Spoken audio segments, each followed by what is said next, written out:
Sumuštinukas su menkė. Mielinė tešla iškočiojama. Apvalios formelės pagalba iš jos išpjaunami apvalūs paplotėliai. Jeigu tešla skystoka, galima padaryti žiedus iš folijos aplink paplotėlius tam, kad tešla kiltų ne į šonus, o į viršų. Orkaitė įkaitinama iki 200 laipsnių temperatūros. Paplotėlius kepame apie 5 minutes. Ištraukti paplotėliai sutepami kiaušinio tryniu, nes nuo baltymo paviršius gali per stipriai apsvilti.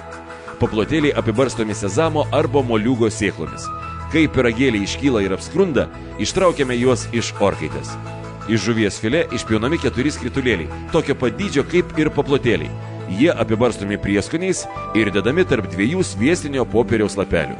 Prieš pateikiant ant stalo, žuvies paplotėliai iš abiejų pusių apkepami, kartu su popieriumi labai karštoje keptuvėje. Pomidorai supjaustomi griežinėliais ir trumpam dedami į orkaitę, kad šiek tiek apskrustų. Baigiant ruošti tarp abiejų mielinės bandelės puselių, gražiai išdėliojami pomidorai, žuvies skritulėliai, jūros dumblių salotos ir bet kokie jūsų turimi salotų lapeliai arba žalumynai. Mangų kečupas yra gaminamas taip. Alyvuogių aliejuje lengvai apkepami smulkiai supjaustyti svogūnai ir česnakai, įdedamas supjaustytas mango minkštimas, imbieras, supilamos laimo sultys.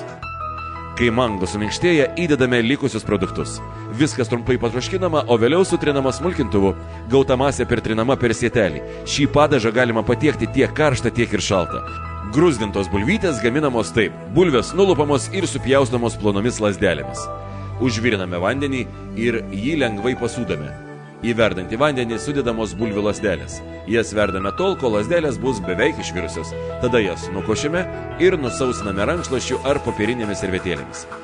Gruzdintuvės aliejų įkaitiname iki 130 laipsnių temperatūros ir dedame į jį bulvių lazdeles. Kai bulvių paviršius ima sausėti ir darytis traškiu, bulvės išimamos iš aliejus. Leidžiame joms atvėsti.